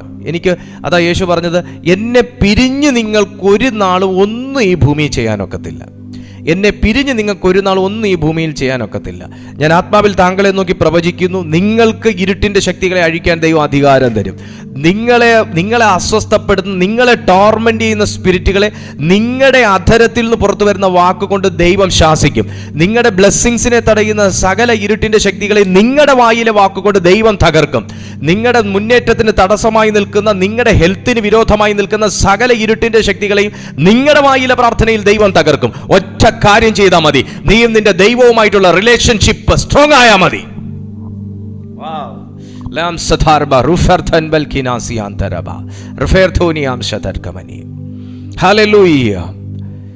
എങ്ങനെയാണ് ആ ഹോളി സ്പിരിറ്റുമായിട്ടുള്ള ബന്ധം ഒരു വ്യക്തിയിൽ ഏറ്റവും നല്ല രീതിയിൽ നല്ല സ്ട്രോങ് ആയിട്ട് വരുന്നത്? പ്രാർത്ഥനയിൽ കൂടെ തന്നെയാണ്. ദൈവവുമായിട്ടുള്ള ആ ഒരു റിലേഷൻ ബിൽട്ടപ്പായി വരുന്നത് നമ്മുടെ പ്രാർത്ഥനയിൽ കൂടെ തന്നെയാണ്. ഞാനത് അവിടെ അങ്ങ് നിർത്തുക. ആ ബന്ധം ഭൂമിയിൽ കെട്ടുന്ന ഒരു വ്യക്തിക്ക് സ്വർഗത്തിലൊരു ഭയങ്കര ഹോൾഡ് ഉണ്ടായിരിക്കും. അവൻ ഭൂമിയിൽ അങ്ങനെ ഒരു ബന്ധം കെട്ടിപ്പടുക്കുക എന്ന് പറയുന്നത് ചെറിയൊരു കാര്യമല്ല, ദൈവത്തിനും അറിയാം. നിങ്ങൾ പറ, നിങ്ങളുടെ ആത്മീയ ജീവിതം നന്നായി മെയിൻറ്റെയിൻ ചെയ്തുകൊണ്ട് പോകുന്നവരോടാണ് ഞാൻ ചോദിക്കുന്നത്. ആത്മീയ ജീവിതം നന്നായി മെയിൻറ്റെയിൻ ചെയ്തുകൊണ്ട് പോകാൻ പാടുണ്ടോ, പാടില്ലയോ? നമ്മളൊരു മിഠായിയുടെ കവർ പൊളിച്ച് വായിലിടുന്ന പോലെ അത്ര ഈസി ആണോ യേശുവിനെ രുചിച്ചറിയാൻ? അല്ലാന്നേ പറയത്തുള്ളൂ. നന്നായിട്ട് മനസ്സിലാവുന്ന ആരെങ്കിലും അല്ലാന്നേ പറയത്തുള്ളൂ. നമ്മുടെ ആത്മീയ ജീവിതത്തെ പവർഫുൾ ആക്കി കൊണ്ട് നടക്കുന്ന കാര്യം നല്ല പാടുള്ള കാര്യമാണ്. അവൻ അങ്ങനെ ഒരു റിലേഷൻ ഭൂമിയിൽ കെട്ടിക്കഴിഞ്ഞാൽ, അങ്ങനെ ഒരു റിലേഷൻ ഭൂമിയിൽ കെട്ടിക്കഴിഞ്ഞാൽ സ്വർഗത്തിലും അങ്ങനൊരു കൺസ്ട്രക്ഷൻ നടക്കും. സ്വർഗത്തിൽ അങ്ങനൊരു റെക്കോർഡ് എത്തിക്കഴിഞ്ഞാൽ അവന് ഭൂമിയിലുള്ള വില ഭയങ്കരമാണ്. സ്വർഗത്തിൽ ഇങ്ങനൊരു റിലേഷൻഷിപ്പ് മെയിൻറ്റെയിൻ ചെയ്യുന്ന വ്യക്തിക്ക്, ഭൂമിയിൽ ഇങ്ങനൊരു റിലേഷൻഷിപ്പ് മെയിൻറ്റെയിൻ ചെയ്യുന്ന വ്യക്തിക്ക് സ്വർഗീയ ജീവികളുടെയും ദൈവത്തിൻ്റെയും മുമ്പിലുള്ള വില ഭയങ്കര വലുതാണ്. കാരണം ഭൂമിയിൽ ദൈവം മനുഷ്യന് തന്നിട്ടുള്ള അതോറിറ്റിയിൽ മറ്റൊന്നാണ്, അല്ലെങ്കിൽ ഒരു ഫ്രീ വില്ലിൽ മറ്റൊന്നാണ്, എങ്ങനെയും ജീവിക്കാം, എങ്ങനെയും ആരാധിക്കാം, എങ്ങനെയും നടക്കാം. എന്നാൽ എങ്ങനെയും എന്ന വാക്കിൽ എനിക്കിങ്ങനെ പോയാൽ മതി എന്നൊരു തീരുമാനമെടുക്കുന്ന വ്യക്തിക്ക് സ്വർഗത്തിലെ വാല്യൂ ഭയങ്കര വലുതാട്ടോ. സ്വർഗത്തിലെ വില. അതുകൊണ്ടാണ് യേശു ഈ വാക്കൊന്നും വേറെ ഒരൊറ്റ ഭക്തനെ കുറിച്ചും പിതാവ് പറഞ്ഞ് ഞാൻ കേട്ടിട്ടില്ല, ബൈബിളും പറയുന്നില്ല. യേശു യോഹന്നാന്റെ കൈക്കീഴിൽ സ്നാനമേറ്റ് കരയിൽ കയറി സ്വർഗത്തിൽ നിന്നും പ്രാവെന്ന രൂപത്തിൽ ആത്മാവ് ഇറങ്ങി വന്നു. ഒരു ശബ്ദം കൂടെ പുറകെ വന്നു. എന്തുവാണെന്നറിയാവോ? ഇവൻ എൻ്റെ പ്രിയപുത്രൻ, ഇവനിൽ ഞാൻ പ്രസാദിച്ചിരിക്കുന്നു. 2, ഇവൻ എൻ്റെ പ്രിയപുത്രൻ, ഇവന് ചെവി കൊടുപ്പിൻ. എൻ്റെ പ്രിയപുത്രൻ. ഈ ഭൂമിയിൽ കർത്താവ് ആദ്യമായിട്ടല്ല മനുഷ്യനെ സൃഷ്ടിക്കുന്നത്. യേശു അല്ല ആദ്യത്തെ മനുഷ്യൻ. പക്ഷെ യേശുവിൽ കണ്ട പ്രവൃത്തി വേറെ ഒരൊറ്റ മനുഷ്യനെ കണ്ടിട്ടില്ല. യേശു ചെയ്ത അനുസരണം വേറെ ഒരൊറ്റ മനുഷ്യൻ ചെയ്തിട്ടില്ല. എന്ന് പറഞ്ഞാൽ എനിക്കൊരു പകുതി ആത്മീയനും പകുതി ലൗകികനുമാകാം, എനിക്കൊരു പൂർണ്ണ ലൗകികനാകാം, എനിക്കൊരു പൂർണ്ണ ആത്മീയനാകാം. എന്നാൽ യേശു അതിൽ ഞാൻ പറഞ്ഞ മൂന്നാമത്തെ കാര്യം സെലക്ട് ചെയ്ത വ്യക്തി പൂർണ്ണ ആത്മീയനായിരുന്നു. പൂർണ്ണ മനുഷ്യനും പൂർണ്ണ ദൈവത്വവും ഉൾക്കൊണ്ട ഒരു വ്യക്തിത്വമായിരുന്നു യേശുവിനുണ്ടായിരുന്നു. അതുകൊണ്ടാണ് പറഞ്ഞത് ഇവൻ എൻ്റെ പ്രിയപുത്രൻ. ഭയങ്കര വാല്യൂ ആണ് യേശുവിന് സ്വർഗത്തിൽ. യേശുവിന് സ്വർഗത്തിൽ ഇതൊരു സൈനാകട്ടോ. ഞാനിത് ആത്മാവിൽ ആരോടോ കൈമാറുകയാണ്. ഭൂമിയിൽ നിനക്ക് വിലയില്ലാത്തതിൻ്റെ കാരണം, മനുഷ്യർ നിങ്ങളെ വില വയ്ക്കാത്തതിൻ്റെ കാരണം, മനുഷ്യർ നിങ്ങളെ സ്നേഹിക്കാത്തതിൻ്റെ കാരണം നിങ്ങളുടെ എന്തൊക്കെയോ ക്യാരക്ടർ സ്വർഗത്തെ ചലിപ്പിക്കുന്നുണ്ട്. നിങ്ങളുടെ എന്തൊക്കെയോ ഡിസിഷൻ സ്വർഗത്തെ ഇംപ്രസ് ചെയ്യുന്നുണ്ട്. അങ്ങനെയുള്ളവന്റെ കൂടെ ദൈവത്തിന്റെ രാജ്യം ഒരുമിച്ച് നിൽക്കും. അങ്ങനെയുള്ളവനാ പട്ടണത്തിൽ ഇറങ്ങിക്കഴിഞ്ഞാൽ ഭൂതങ്ങൾ അലർന്നത്.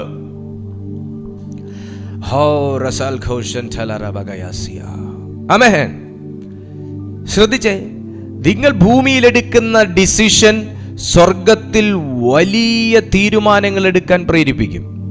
നിങ്ങൾ ഭൂമിയിലെടുക്കുന്ന ഒരു ഡിസിഷന്റെ കൂടെ നിൽക്കും സ്വർഗം. നിങ്ങൾ നിങ്ങളുടെ മണ്ണിലെടുക്കുന്ന ഒരു തീരുമാനത്തിന്റെ കൂടെ നിൽക്കും സ്വർഗം. ഹല്ലേലൂയ. ഭയങ്കര വാല്യൂ ആട്ടോ നിങ്ങൾക്ക് സ്വർഗത്തിൽ. ഭയങ്കര വാല്യൂ ആ. നിങ്ങൾ ദൈവത്തെ ഇത്രയും കൂടുതൽ സ്നേഹിക്കുന്നത് കൊണ്ട് നിങ്ങളുടെ വാല്യൂ ഭയങ്കര വലുതാ. അതിന്റെ സൈന് വേണമെങ്കിൽ ഞാൻ പറഞ്ഞു തരാം. നിങ്ങൾക്ക് നിങ്ങളുടെ ഇഷ്ട വ്യക്തികൾ പോലും നിങ്ങളെ ഒരുപക്ഷെ ഇപ്പൊ തള്ളിപ്പറയുന്നുണ്ടായിരിക്കും. ആ ദൈവം ഒരു വ്യക്തിയെ സ്നേഹിക്കുന്നു എന്ന് കണ്ടു കഴിഞ്ഞാൽ പൈശാചിക ശക്തി വെറുതെ ഇരിക്കത്തില്ല. കാരണം അവൻ അറിയാം ദൈവത്തിന്റെ കയ്യിൽ അടുത്ത ആയുധം ഇവനായിരിക്കുമെന്ന്. ഹല്ലേലൂയ. അത് യേശു പറഞ്ഞു, നിങ്ങൾ ഭൂമിയിൽ, എനിക്ക് ആ പ്ലേസ് ഭയങ്കരമായിട്ട് ഇഷ്ടപ്പെട്ടു. ഭൂമിയിൽ നിനക്ക്, നമ്മൾ ഈ Canada, USA, America, UK, England, British എന്ന് പറഞ്ഞ് നമ്മളിങ്ങനെ നടക്കുക. പക്ഷെ ശ്രദ്ധിക്കുക, ഭൂമിയിൽ നീ എവിടെ പോയാലും, നീ കാനഡ പോയാലും ശരി, USA പോയാലും ശരി, നീ ഓസ്ട്രേലിയ പോയാലും ശരി, നീ ദുബായി പോയാലും ശരി, എവിടെ പോയാലും ശരി, നീ നിൽക്കുന്ന ഭൂമിയിലാണോ? ഭൂമിയിൽ നിനക്കൊരു സ്റ്റാൻഡ് ഉണ്ടെന്ന് പിശാച് അറിഞ്ഞാൽ, തിരിച്ചു പറഞ്ഞാലേ മനസ്സിലാവും. ഭൂമിയിൽ നിങ്ങൾക്കൊരു സ്റ്റാൻഡ് ഉണ്ടെന്ന് നിങ്ങൾക്കറിഞ്ഞാൽ മാത്രമേ നിങ്ങൾ എവിടെ പോയാലും രക്ഷപ്പെടത്തുള്ളൂ.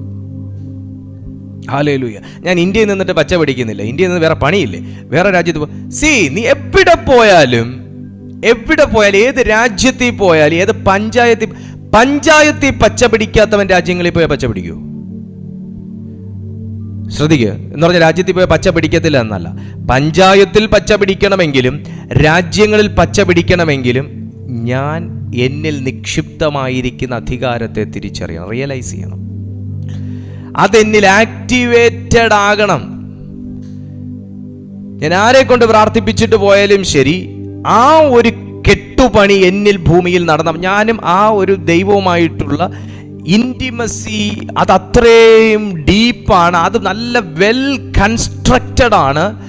ആ ഒരു ബിൽട്ടപ്പ്, ആ ഒരു റിലേഷനിലുള്ള ആ ഒരു ബിൽഡിംഗ് ക്വാളിറ്റി സ്വർഗത്തിലും അതുപോലെ പണിയപ്പെട്ടിട്ടാണ് നിങ്ങൾ പഞ്ചായത്തിൽ നിന്ന് രാജ്യങ്ങളിലേക്ക് പോകുന്നെങ്കിൽ നിന്റെ നന്മ തടയാൻ ഒരു പിശാചിനും കഴിയത്തില്ല. ആമേൻ, ഹല്ലേലൂയ. പലരുടെയും സ്പിരിച്വൽ മേഖല വീക്കാണ്. അതുകൊണ്ടാണ് ശരിക്കും നമുക്ക് ആ വാഗ്ദത്തങ്ങൾ ഒത്തിരി ഉണ്ടെങ്കിലും പ്രാപിക്കാൻ പറ്റാത്തത്. നമ്മൾ നല്ല രീതിയിൽ പ്രാർത്ഥിക്കുന്ന വ്യക്തിയായിരിക്കും, നമ്മൾ ദൈവമേ എന്നുള്ള രീതിയിൽ ഉണരുകയും ഉറങ്ങുകയും ചെയ്യുന്ന വ്യക്തിയായിരിക്കും. പക്ഷേ നമ്മൾ അറിയപ്പെടാത്ത ചില ഏരിയാസ്, നമ്മുടെ സ്പിരിച്വൽ മേഖലകളിൽ ചില ഏരിയാസ് സാത്താന് വളരെ യഥേഷ്ടം ആക്സസ് ചെയ്യാൻ പറ്റും. നമ്മുടെ ബ്ലെസ്സിങ് വരുന്ന ആ റൂട്ടുകൾ, ആ ഏരിയകൾ, നമ്മുടെ പ്രാർത്ഥനകൾ ട്രാവൽ ചെയ്യുന്ന ആ ചാനലുകൾ, നമ്മുടെ പ്രാർത്ഥനയുടെ മറുപടി വരുന്ന ചാനലുകളൊക്കെ സാത്താൻ ഈസി ആയിട്ട് ആക്സസ് ചെയ്യാൻ പറ്റുമെന്നുണ്ടെങ്കിൽ പച്ച പിടിക്കത്തില്ല. ആ മേഖലകളെല്ലാം നമ്മൾ എപ്പോഴാണ് അതിനെയൊക്കെ നമുക്ക് കരുത്തുറ്റതാക്കി തീർക്കാൻ പറ്റുന്നതെന്ന് ചോദിച്ചാൽ, ഞാൻ ഈ പറഞ്ഞതുപോലെ കെട്ടേണ്ടത് ആദ്യം കെട്ടണം. നമ്മൾ കെട്ടി അടയ്ക്കേണ്ടത് നമുക്ക് വേണ്ടി ദൈവം വെച്ചിരിക്കുന്ന അനുഗ്രഹത്തിൻ്റെ വാതിലുകളാണ്. അത് കെട്ടി അടച്ചാൽ മാത്രമേ നമുക്ക് പിന്നീട് അതിന് നേരെ നിൽക്കുന്ന പോരാട്ടങ്ങളെ നമുക്ക് ചെറുക്കാൻ പറ്റത്തുള്ളൂ. ഇപ്പോൾ ഒരു ബോംബിട്ടു. ഇപ്പം ഹമാസ് ഇസ്രായേൽ യുദ്ധത്തിൽ ഒരു ബോംബ് ഇങ്ങോട്ടേക്ക് ഇട്ടു, ഇസ്രായേലിലേക്ക് ഇട്ടു. ഇസ്രായേലിനകത്ത് വന്ന് വീണിട്ട് ചെറുക്കുക എന്ന് പറയുന്നതാണോ ശരി? അതോ ആ ബോംബ്, ആ മിസൈൽ ഇങ്ങോട്ട് വരുന്നതിന് മുന്നേ ആ സഞ്ചാര പദത്തിൽ വെച്ച് അതിനെ ഡിസ്ട്രോയ് ചെയ്ത് അതിനെ നശിപ്പിച്ച് കളയുക എന്നുള്ളതാണോ അതിൻ്റെ ശരി? ഇസ്രായേലിനകത്ത് വന്ന ആ ബോംബ്, ആ മിസൈൽ വന്ന് വീണതിന് ശേഷം അയ്യോ മിസൈൽ വീണു എന്ന് പറഞ്ഞിട്ട് വല്ല കാര്യമുണ്ട്? പറയാൻ ആൾ കാണത്തില്ല. അപ്പം അതിന് പകരമാണ് അവരവിടെ വരുന്ന വഴിയിൽ വെച്ച് തന്നെ സാധനം നശിപ്പിക്കുക. അത് അത്രയും ഒരു കീനായിട്ട് ഒബ്സർവ് ചെയ്യുന്ന ഒരു സൈന്യാധിപന് മാത്രമേ അത് ചെയ്യാനൊക്കത്തുള്ളൂ. ഒരു സോൾജിയറിന് മാത്രമേ ചെയ്യാനൊക്കത്തുള്ളൂ. ഒരു ടീമിന് മാത്രമേ ചെയ്യാനൊക്കത്തുള്ളൂ. ഹല്ലേലൂയ. ആ നിലവാരത്തിൽ പരിശുദ്ധാത്മാവ് നമ്മളെ കൺസ്ട്രക്റ്റ് ചെയ്യുന്ന സ്ഥലമാണ് ഭൂമി. നിങ്ങളായിരിക്കുന്ന ആ സ്ഥലത്തെക്കുറിച്ച് ഞാൻ പറയുന്നത്. ആ 3 സെന്റ്, ആ 4 സെന്റ്, 5 സെന്റ്, 10 സെന്റ്, ആ 1.5 സെന്റ്, അതിനകത്ത് വെച്ച് ദൈവം തന്നെ ആ നിലവാരത്തിൽ പണിതെടുക്കും. ഹല്ലേലൂയ. Praise to Jesus. താഴെ വായിക്കുന്ന, ഭൂമിയിൽ വെച്ച് നിങ്ങളിൽ 2 പേർ യാചിക്കുന്ന ഏതു കാര്യത്തിലും, അവിടെ എക്സോർവ എന്ത് കാര്യത്തിലും നമുക്ക് അവിടെ മറുപടി ഉണ്ടെന്ന് വചനം പറയുന്നു. മറുപടി ഭൂമിയിൽ ഉണ്ടെന്ന് വചനം പറയുന്നു. ഞാൻ ആത്മാവിൽ പ്രവചിക്കുന്നു, നിങ്ങൾ ഭൂമിയിൽ ഇപ്പോൾ ഉപവസിച്ച് പ്രാർത്ഥിക്കുന്ന വിഷയങ്ങൾക്ക് മറുപടി ഉണ്ടെന്ന് ദൈവാത്മാവ് വചനത്തിൽ കൂടെ പറയുന്നു. ഭൂമിയിൽ മറുപടിയുണ്ട്, പക്ഷെ നിങ്ങൾ കാണുന്നില്ല, ഞാനും കാണുന്നില്ല. അപ്പൊ മറുപടികളെ എവിടെയൊക്കെയോ തടയുന്ന ചില സംഗതികളുണ്ടല്ലോ. ആ മേഖലയിലേക്ക് പരിശുദ്ധാത്മാവ് നമ്മളെ പഠിപ്പിച്ച് പണിതുയർത്തിക്കൊണ്ടിരിക്കുന്നത്. ഹല്ലേലൂയ. Praise to Jesus. നിങ്ങൾ നോക്കിയേ, യോഹന്നാന്റെ സുവിശേഷം 20:26 വായിച്ച യോഹന്നാന്റെ സുവിശേഷം 20:26. 8 ദിവസം കഴിഞ്ഞിട്ട് ശിഷ്യന്മാർ പിന്നെയും അകത്തുകൂടിയിരിക്കുമ്പോൾ തോമാസും ഉണ്ടായിരുന്നു. വാതിൽ അടച്ചിരിക്കെ യേശു വന്ന് നടുവിൽ നിന്നുകൊണ്ട് നിങ്ങൾക്ക് സമാധാനം എന്ന് പറഞ്ഞു. യേശു അവരുടെ യേശു മരിച്ച് അവരുടെ അടുത്തുനിന്ന് മാറ്റപ്പെട്ട സന്ദർഭത്തിൽ ശിഷ്യന്മാരും തോമാസും എല്ലാവരും കൂടെ ഒരുമിച്ച് കൂടിയിരുന്നു. കാര്യം എന്തുവാ? ഭയം.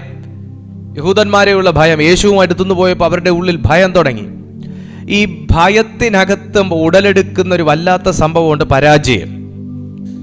വീടിനകത്തൊന്നും പുറത്തിറങ്ങാൻ തോന്നാത്ത ആരെങ്കിലും എന്നെ കേൾക്കുന്നുണ്ടോ? വീടിനകത്തൊന്നും പുറത്തിറങ്ങാൻ പറ്റുന്നില്ല, ആൾക്കാരെ ഫേസ് ചെയ്യാൻ പറ്റുന്നില്ല, ആൾക്കാരോട് സംസാരിക്കാൻ പറ്റുന്നില്ല, ഒരു ആപ്ലിക്കേഷൻ പിന്നെ ഇടാൻ തോന്നുന്നില്ല, ഒരു എക്സാം അറ്റൻഡ് ചെയ്യാൻ തോന്നുന്നില്ല, ചർച്ചിൽ പോകാൻ തോന്നുന്നു. നിന്നെ ആകെ മൊത്തം വീടിനകത്ത് ഭയപ്പെടുത്തി ഒച്ചു ചുരുട്ടും പോലെ ഒരു ചുരുട്ടി വെച്ചേക്കുന്ന ആരെങ്കിലും എന്നെ കേൾക്കുന്നുണ്ടെങ്കിൽ ശ്രദ്ധിച്ച് കേട്ടോ. 8 ദിവസം കഴിഞ്ഞിട്ട് ശിഷ്യന്മാർ പിന്നെയും അകത്തുകൂടിയിരിക്കുമ്പോൾ നിന്നെ അകത്തിരിക്കാനല്ല ദൈവം വിളിച്ചേ. മനസ്സിലാക്കിക്കോ. നിന്നെ അകത്തിരിക്കാനല്ല നിന്നെ വിളിച്ചേ, പക്ഷെ നിന്നെ അകത്തിരുത്താനാ സാത്താൻ തീരുമാനിക്കുന്നത്. നിങ്ങളിൽ തന്നെ ഒരു ഷെല്ലുണ്ട്. ഇപ്പോൾ ഏതൊരു മനുഷ്യനിലും ഒരു ഷെല്ലുണ്ട്. ഈ ഷെല്ല് പൊട്ടി അവൻ പുറത്ത് വന്നു കഴിഞ്ഞാൽ അവൻ ദൈവത്തിന് പ്രയോജനമുള്ളവൻ. ഈ ഷെല്ലിനകത്തിരുന്ന് കഴിഞ്ഞാൽ അവൻ ആമയെ പോലെ ഇരിക്കാനേ പറ്റത്തുള്ളൂ. ക്ലിയർ? നിങ്ങൾക്കൊരു ബുദ്ധിയുണ്ട്, എന്നാൽ ബുദ്ധി പൊട്ടി പുറത്തു വരാൻ അനുവദിക്കത്തില്ല. നിങ്ങൾക്കൊരു കൃപയുണ്ട്, കൃപ പൊട്ടി പുറത്തു വരാൻ അനുവദിക്കത്തില്ല. നിങ്ങൾക്കൊരു മിനിസ്ട്രി ഉണ്ട്, മിനിസ്ട്രി പൊട്ടി പുറത്തു വരാൻ അനുവദിക്കത്തില്ല. നീ അതിനകത്ത് അങ്ങ് ഒതുക്കുക. ഭയം, ഇൻഫീരിയോറിറ്റി കോംപ്ലക്സ്, ഈഗോ, എന്തൊക്കെ വർക്കൗട്ട് ചെയ്യാം അതെല്ലാം വർക്കൗട്ട് ആക്കി അതെല്ലാം ആക്ടിവേഷൻ ചെയ്ത് ദൈവത്തിന് പ്രയോജനമുള്ള എല്ലാം അത് ഡീബാറും ചെയ്തിട്ട് നിങ്ങളെ ഒരു ഷെല്ലിനകത്ത് അങ്ങനെ ആക്കി പൂട്ടി വെച്ചിരിക്കും. എന്നാൽ ദൈവത്തിന്റെ ആത്മാവ് അകത്തിറങ്ങി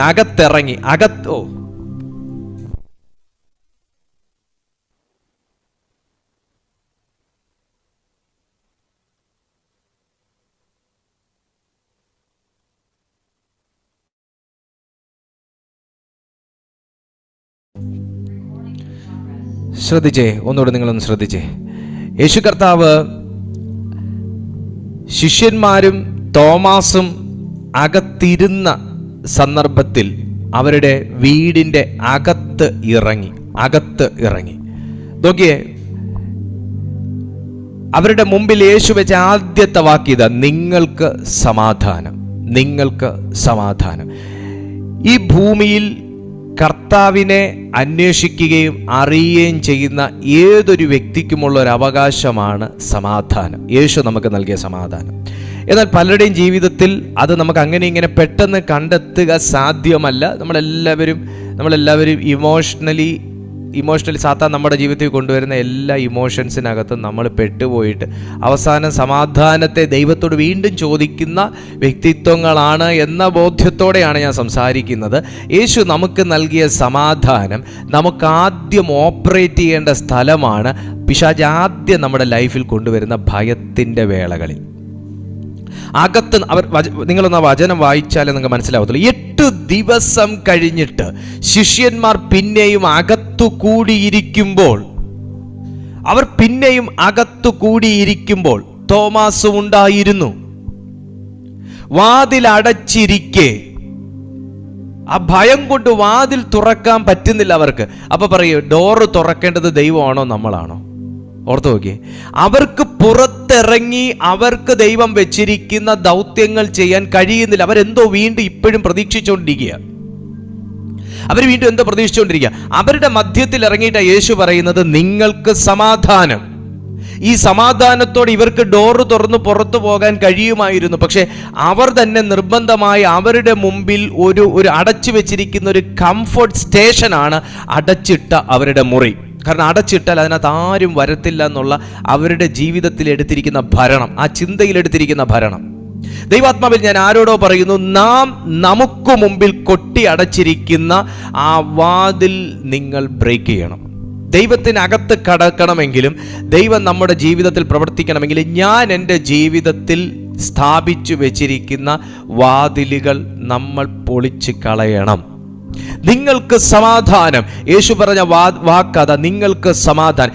ഈ സമാധാനവും കൊണ്ട് ഈ തോമസ് ഉൾപ്പെടെയുള്ള ശിഷ്യന്മാർ പുറത്തേക്ക് പോകണമെന്നുണ്ടെങ്കിൽ ഇവരുടെ മുമ്പിൽ ഒരു എൻകൗണ്ടർ ആവശ്യമായിരുന്നു. ഈ ശിഷ്യന്മാരുടെ മധ്യത്തിൽ ഒരു എൻകൗണ്ടർ ആവശ്യമായിരുന്നു. ഇവർക്ക് ആ ഡോറ് തുറക്കണമെങ്കിൽ, ഇവരുടെ മുമ്പിൽ ഇവർ ഭയം കൊണ്ട് കൊട്ടിയടച്ച ഇവരുടെ ആ വാതിലുകൾ ഇവർക്ക് പൊളിച്ചു കളയണമെങ്കിൽ ഇവർക്കൊരു എൻകൗണ്ടർ ആവശ്യമായിരുന്നു.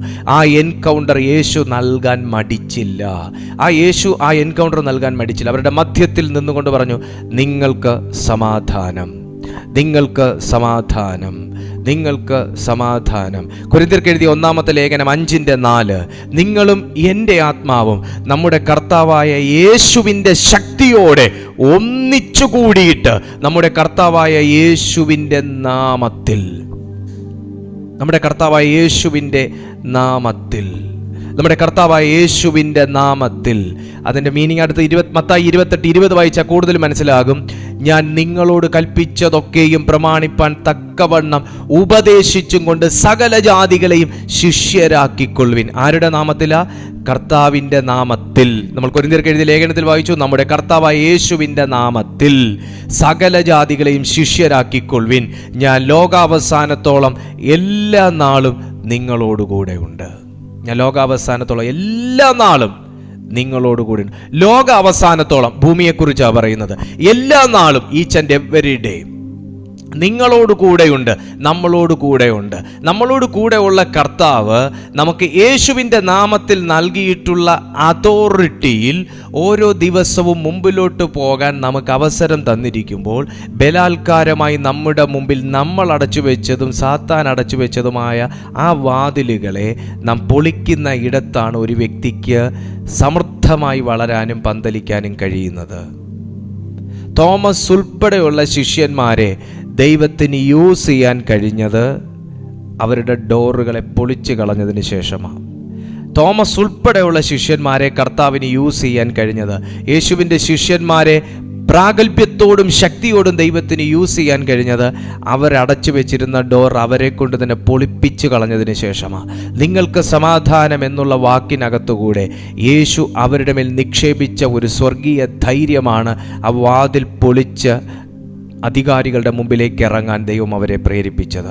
ഞാൻ ആത്മാവിൽ പറയുകയാണ്, നിങ്ങളെക്കാൾ ഉന്നതന്മാരുടെ മുമ്പിൽ ദൈവം നിങ്ങളെ ധൈര്യത്തോടെ നിർത്തണമെങ്കിൽ, നിങ്ങളെക്കാൾ വിദ്യാഭ്യാസമുള്ളവരുടെ മുമ്പിൽ കർത്താവിന് നിങ്ങളെ ബലത്തോടെ നിർത്തണമെന്നുണ്ടെങ്കിൽ, നിങ്ങളെക്കാൾ പ്രഗത്ഭന്മാരുടെ മുമ്പിൽ നിങ്ങളെന്ന വ്യക്തിത്വത്തെ ദൈവത്തിന് അധികാരത്തോടെ നിർത്തണമെന്നുണ്ടെങ്കിൽ, നിങ്ങളുടെ ജീവിതത്തിൽ നമ്മളായിട്ട് സ്ഥാപിച്ചു വെച്ചിരിക്കുന്ന വാതിലുകളെ നമ്മൾ പൊളിച്ചു കളയുവാൻ ഇന്ന് പരിശുദ്ധാത്മാവ് ആവശ്യപ്പെടുകയാണ്. ഭയം കൊണ്ടും അസ്വസ്ഥത കൊണ്ടും ആകുലത കൊണ്ടും സംശയം കൊണ്ടും മടുപ്പ് കൊണ്ടും മറ്റിതര പ്രശ്നങ്ങൾ കൊണ്ടും പ്രലോഭനങ്ങൾ കൊണ്ടും പ്രതിസന്ധികൾ കൊണ്ടും നമ്മുടെ ജീവിതത്തിൽ അടച്ചു വെച്ചിരിക്കുന്ന വാതിലുകൾ, നമ്മളായിട്ട് സ്ഥാപിച്ചു വെച്ചിരിക്കുന്ന വാതിലുകൾ, ദൈവം സാറായോട് പറഞ്ഞതാ. അബ്രഹാം മുമ്പിലേക്ക് ഇറങ്ങി വന്നതുപോലെ സാറ മുമ്പിലേക്ക് ഇറങ്ങി വന്നില്ല. ദൂതന്മാർ അബ്രഹാമിൻ്റെ ഭവനം സന്ദർശിച്ച സമയത്ത് സാറ ഒരു ചിരിയുടെ മറവിൽ കൂടാരവാതിലിൻ്റെ പുറകിൽ മറപിടിച്ച് നിൽക്കുമായിരുന്നു. എന്നിട്ടോ അതിലൊരു ദൂതൻ പറഞ്ഞ ദൂത് കേട്ടിട്ട് സാറ വാവുത്തിച്ചിരിച്ചു. പക്ഷെ കർത്താവിനത് മറയായിരുന്നില്ല. ആ വാതിലിൻ്റെ മറയിൽ നിന്നുകൊണ്ട് മറഞ്ഞിരുന്ന് ചിരിച്ച സാറായെ അദൂതൻ ശാസിച്ചു. നീ എന്താ ചിരിക്കുന്നേ എന്ന് ചോദിച്ചു. Praise the Lord. ദൈവത്തിൻ്റെ ആത്മാവ് ആരോടോ പറയുന്നു, ആ വാതിൽ മറയത്ത് നിന്ന് പുറത്തേക്ക് വരിക, വാതിൽ മറവിൽ നിന്ന് പുറത്തേക്ക് വരിക, ഭയത്തിൽ നിന്ന് പുറത്തേക്ക് വരിക, ആശങ്കയിൽ നിന്ന് പുറത്തേക്ക് വരിക. നിന്നെ ഭയപ്പെടുത്തി വാതിലിൻ്റെ മറവിലാക്കി ആർക്കും പ്രയോജനപ്പെടുത്താൻ കഴിയാത്ത രീതിയിലാക്കി വയ്ക്കുന്ന സകല വാതിലുകളെയും പൊളിച്ചു കളയുക. നിന്റെ നടുവിൽ യേശു ഇറങ്ങുന്ന ദിവസമായത്. നിന്റെ വീടിനകത്ത് യേശു ഇറങ്ങുന്ന ദിവസമായത്.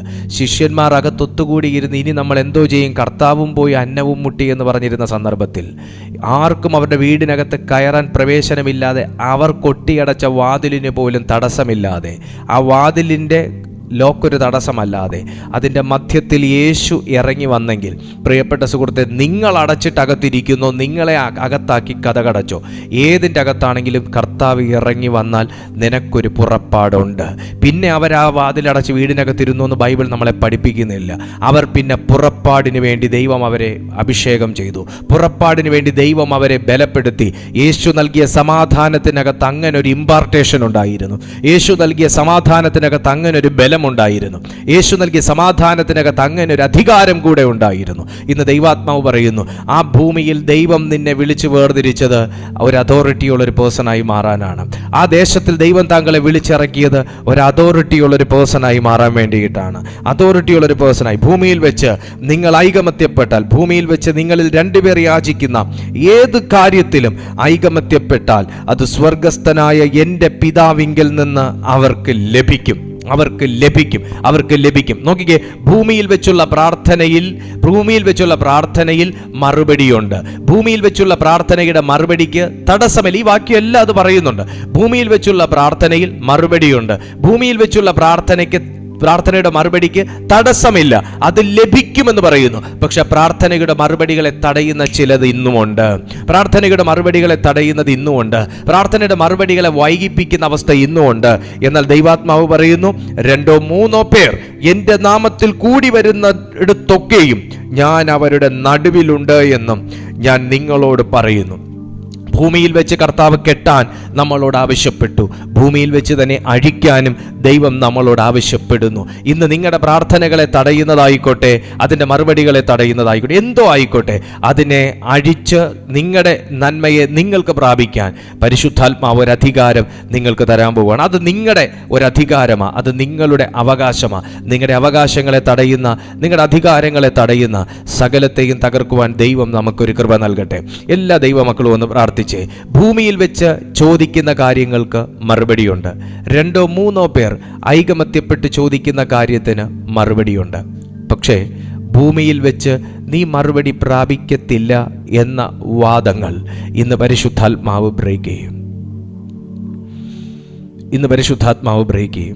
നീ അതാ ഭൂമിയിൽ വെച്ച് പ്രാപിക്കത്തില്ല, നീ അതാ ഭൂമിയിൽ വെച്ച് വാങ്ങത്തില്ല, നീ അതാ ദേശത്തിൽ വെച്ച് അനുഭവിക്കത്തില്ല, നിന്നെ ഞാൻ ഈ ദേശത്ത് പ്രയോജനപ്പെടാൻ അനുവദിക്കത്തില്ല.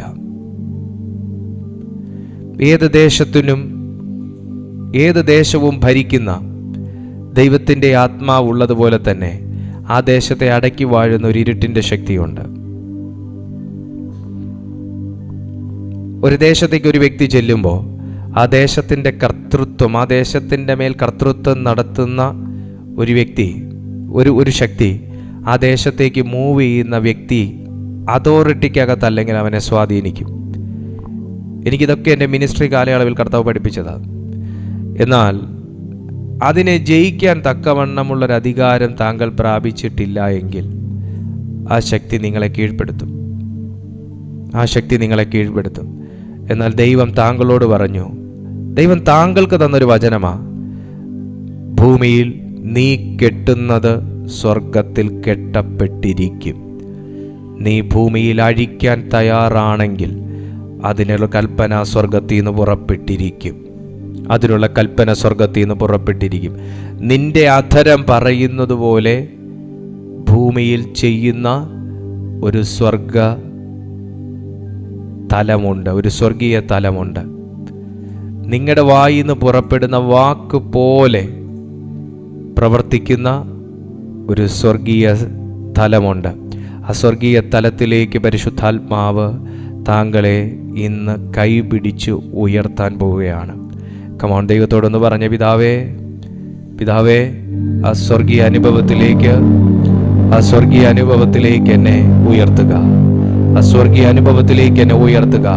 ആ ഒരു അധികാരത്തിലേക്ക് എന്നെ ഉയർത്തുക, ആ ഒരു ശക്തിയിലേക്ക് എന്നെ ഉയർത്തുക. ഞാൻ ഇരിക്കുന്ന സ്ഥലത്തിൻ്റെ പ്രത്യേകതയാണ് ഞാൻ പറയുന്നത് പോലെ പ്രവർത്തിക്കുന്ന ഒരു ദൈവമുള്ള ഇടം. സെക്കറിയ പ്രവാചകന്റെ പുസ്തകം 2:5 പറയുന്നു, അങ്ങനെ ഒരു ദൈവ പൈതൽ ഒരിടത്തുണ്ടെങ്കിൽ ഞാൻ അതിന് ചുറ്റും തീമതിലായിരിക്കും, ഞാൻ അതിൻ്റെ നടുവിൽ മഹത്വമായിരിക്കുമെന്ന് യഹോവയുടെ അരുളപ്പാട്. സെക്കറിയ പ്രവാചകന്റെ പുസ്തകം 2:5 പറയുന്നത് പോലെ നീ ഇരിക്കുന്ന ഇടത്ത് ദൈവത്തിന്റെ മഹത്വം വെളിപ്പെടും. നീ ഇരിക്കുന്ന സ്ഥലത്ത് ദൈവത്തിന്റെ മഹത്വം വെളിപ്പെടും. ഹല്ലേലൂയ. പ്രിയപ്പെട്ട സുഹൃത്തേ, ചെറിയൊരു ഭവനമാണെങ്കിലും ചെറിയ ഒരു സ്ഥലമാണെങ്കിലും ദൈവത്തിന് വേണ്ടി നീ ഒരു യാഗപീഠം നിന്റെ വീടിനകത്ത് പണിതിട്ടുണ്ടെങ്കിൽ, പുറപ്പാട് പുസ്തകം 20:24 പറയുന്നു, എനിക്ക് മണ്ണുകൊണ്ടൊരു യാഗപീഠമുണ്ടാക്കി അതിന്മേൽ നിന്റെ ഹോമയാഗങ്ങളെയും സമാധാനയാഗങ്ങളെയും നിന്റെ ആടുകളെയും കന്നുകാലികളെയും നീ അർപ്പിക്കണം. ഞാൻ എൻ്റെ നാമത്തിൽ സ്മരണ സ്ഥാപിക്കുന്ന ഏതു സ്ഥലത്തും ഞാൻ നിന്റെ അടുക്കൽ വന്ന് നിന്നെ അനുഗ്രഹിക്കും. പ്രിയപ്പെട്ട സുഹൃത്തെ, കയറി വരാനോ കാണാൻ വരാനോ അന്വേഷിക്കാനോ ആരും ഇല്ലെങ്കിലും ദൈവം നിന്നെ ആക്കി വെച്ചിരിക്കുന്ന ഏത് സ്ഥലത്താണോ ആ സ്ഥലത്ത് വന്ന് നിന്നെ അനുഗ്രഹിക്കുന്ന ഒരു ദൈവമുണ്ട്. ശബബ ലഗധ ലഗസിയ റമന ശബ്ദന ലഗദർഗമന. നീ ഇരിക്കുന്നിടത്തേക്ക് വന്ന് നിന്നെ അനുഗ്രഹിക്കുന്ന ഒരു ദൈവം. ഞാൻ ആ ദൈവത്തെ ഇൻവൈറ്റ് ചെയ്യുകയാണെന്ന് പറയുന്ന എത്ര പേരുണ്ട്? ഞാൻ ആ കർത്താവിനെ ഇൻവൈറ്റ് ചെയ്യുകയാണെന്ന് പറയുന്ന എത്ര പേരുണ്ട്? ഞാൻ ആ യേശുവിനെ ഇൻവൈറ്റ് ചെയ്യാൻ, ഞാൻ ഇരിക്കുന്നിടത്ത് വന്ന് എന്നെ അനുഗ്രഹിക്കുന്ന ദൈവം.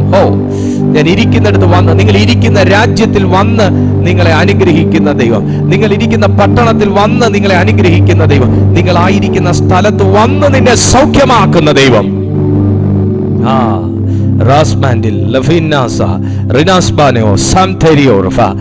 ഞാൻ ആത്മാവിൽ പറയുന്ന ആ വാക്യം വായിച്ചപ്പോ എന്റെ അകത്തൊരു എന്റെ അകത്തുനിന്ന് ഇങ്ങനെ കത്തി വരിക.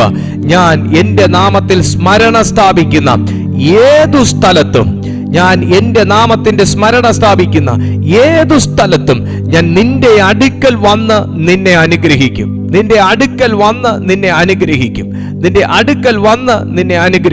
യേശുവിന്റെ നാമത്തിൽ പിതാവേ, ഞാൻ ഈ വേർഡിനെ ഈ ജനത്തിലേക്ക് അയച്ചു പ്രാർത്ഥിക്കുന്നു. ഇന്ന് ഞങ്ങളെ കർത്താവേ വിവിധ മാധ്യമങ്ങളിൽ കൂടെ കാണുന്ന ഓരോ ജനത്തെയും ഈ വചനം തൊടണം. ഞാൻ ഇവർക്കായി ദൈവസന്നിധിയിൽ പ്രാർത്ഥിക്കുന്നു. റിലീൻ മാ ഹസ്ബ്രേറ്റിയോ ഗൈനോസ് അൻറ്റല്ലി മാഖര സബർനി ഇദർബ ജബർഗി ഷൈദ തീയാൽ സിദർഗബ ഹസ്തർ ഫാദർ ഗ്രബ മാൻറ്റൽ ടമാഖോഫാനർ ഇൻഡനാം സദാർഗസ് ഐഷഖൈനാലിയർക്കി മഹസിയാൽ. ഞാൻ പ്രാർത്ഥിച്ച് ഇവരെ ബ്ലസ് ചെയ്യുന്നു പിതാവേ.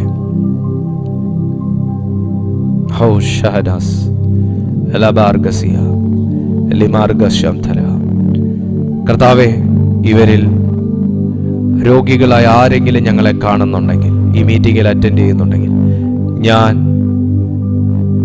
നിന്റെ അടുക്കൽ വന്ന് നിന്നെ അനുഗ്രഹിക്കുമെന്ന് അരുളി ചെയ്ത ആ യഹോവയുടെ വചനത്താൽ അവരുടെ അടുത്ത് ചെന്ന് ഇപ്പോൾ അവരെ സൗഖ്യമാക്കണമേ എന്ന് ഞങ്ങൾ പ്രാർത്ഥിക്കുന്നു. ഇപ്പോൾ ഇവരെ സൗഖ്യമാക്കണമേ എന്ന് ഞാൻ പ്രാർത്ഥിക്കുന്നു. യേശുവിൻ്റെ നാമത്തിൽ വിശ്വസിക്കുന്നവരിലേക്ക് ആ ഹീലിങ്സ് ഇപ്പോൾ ഉണ്ടാകട്ടെ. എനിക്കൊരു ഗൈഡൻസ് കർത്താവ് തരുന്നതുകൊണ്ട് ഞാൻ പറയുക, ഹീലിങ്സിന് വേണ്ടി പ്രാർത്ഥിക്കുന്ന ആരെങ്കിലും ഉണ്ടെങ്കിൽ, സൗഖ്യത്തിന് വേണ്ടി പ്രാർത്ഥിക്കുന്ന ആരെങ്കിലും ഉണ്ടെങ്കിൽ, ഈ സെക്കൻഡിൽ ഞാൻ ആത്മാവിൽ ആ ഡെലിവറൻസ് ഞാൻ ഡിക്ലെയർ ചെയ്യുന്നു. നിങ്ങൾ ചേർന്ന് പ്രാർത്ഥിച്ച്, നിങ്ങൾക്ക് എവിടെയാണോ ബുദ്ധിമുട്ടുള്ളത് ആ ഭാഗത്ത് നിങ്ങൾക്ക് കരങ്ങൾ വെക്കാൻ പറ്റുമെങ്കിൽ നിങ്ങൾ വെക്കുക. In the mighty name of Jesus. ഉഷാരാനാബ റസായിബ അനോയിറ്റ സിബാർഫ് സെൽറ്റർഗോഷ് മൻറ്റൽ തലൈറ്റോസ് ആറ്റസ് ഷട്ടൽ പ്രഭ. ദൈവമേ, ഇവർ കൈ വെച്ചിരിക്കുന്നിടത്ത് ഞാൻ സ്പിരിറ്റിൽ എൻ്റെ കൈ നീട്ടി ഇവരുടെ കരത്തിന്മേൽ ഞാൻ എൻ്റെ കരം വയ്ക്കുന്നു. യേശുവിൻ്റെ നാമത്തിൽ ആ ഹീലിങ്സ് ഇപ്പോൾ സംഭവിക്കട്ടെ. വിശ്വാസത്തോടെ ആ കൈ വെച്ചിരിക്കുന്ന ഈ വ്യക്തികളുടെ കരത്തിലൂടെ ആ ദൈവശക്തി ഇപ്പോൾ ഇവരുടെ ശരീരങ്ങളിലേക്ക് വ്യാപരിക്കട്ടെ. നൗ റൈനാസ് ആജാദ് അബബാഞ്ച് അന്തസ്തബ സതൽഛസ് അസ്കർദ സബർഗോഷ അഥർഗമനസ ലിൻഛസർബ ചുരാന റുഫീര ജഗർകച്ചസ്. യേശുവിന്റെ നാമത്തിൽ ആ ഹീലിങ്സ് ഉണ്ടാകട്ടെ. ഞാൻ ഡിക്ലയർ ചെയ്യുന്നു കർത്താവേ, ആ സൗഖ്യം ഇവരുടെ മേൽ പതിയട്ടെ. ഈ വലത് കൈയുടെ പത്തിക്ക് വേദനയുള്ള ഒരു വ്യക്തിയെ പരിശുദ്ധാത്മാവ് ഹീൽ ചെയ്യുന്നു. വലത് കൈയുടെ കൈപ്പത്തിക്ക് വേദനയുള്ള അതായത് കൈവെള്ളയുടെ ഉള്ളത്തിനകത്ത് വേദനയുള്ള ഒരു വ്യക്തി യേശു ഹീൽ ചെയ്യുന്നു. റൈറ്റ് നൗ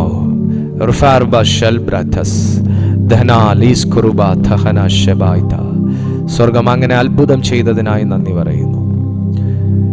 അതിന് യേശുവിൻ നാമത്തിൽ തന്നെ ആമേൻ, ആമേൻ, ആമേൻ.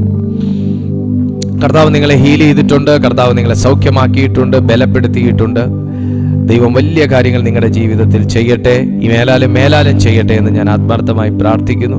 നിങ്ങളുടെ പ്രാർത്ഥനാ വിഷയങ്ങൾ ഞങ്ങൾക്ക് വാട്സാപ്പിൽ അറിയിക്കുക. ഈ നമ്പറിൽ ഞങ്ങൾക്ക് വാട്സാപ്പ് ഉണ്ട്. വാട്സാപ്പിൽ നിങ്ങളുടെ ടെസ്റ്റിമണി, നിങ്ങളുടെ പ്രയർ റിക്വസ്റ്റുകളൊക്കെ നിങ്ങൾ ഞങ്ങളെ അറിയിച്ചാൽ തീർച്ചയായിട്ടും ഞങ്ങൾ നിങ്ങൾക്കായി അത് കാണുന്ന മുറയ്ക്ക് ഞങ്ങൾ പ്രാർത്ഥിക്കും, നിശ്ചയമായിട്ട് പ്രാർത്ഥിക്കും. ദൈവം നിങ്ങളെ സൗഖ്യമാക്കുകയും വിടുവിക്കുകയും നിങ്ങൾ ദൈവത്തിൻ്റെ മഹത്വമാക്കി നിർത്തുകയും ചെയ്യും എന്ന് ഞാൻ ഉറപ്പ് തരുന്നു. ദൈവം നിങ്ങളെ സഹായിക്കട്ടെ. എല്ലാ ദിവസവും നടക്കുന്ന ഞങ്ങളുടെ മീറ്റിങ്ങിൽ നിങ്ങൾക്ക് കഴിവുള്ളിടത്തോളം നിങ്ങൾ പങ്കെടുത്താട്ടെ. നിങ്ങൾക്കതൊരു അനുഗ്രഹമായി മാറും. ഒപ്പം മറ്റുള്ളവർക്കും കൂടെ ഞങ്ങളുടെ ഈ മീറ്റിങ്ങിനെ കുറിച്ച് നിങ്ങൾ അറിവ് കൊടുക്കണം. ദൈവം ബ്ലസ് ചെയ്യും. നമുക്ക് അടുത്ത ദിവസം കാണാം. അതുവരെ പ്രാർത്ഥനയിൽ ഓർക്കാം. God bless you.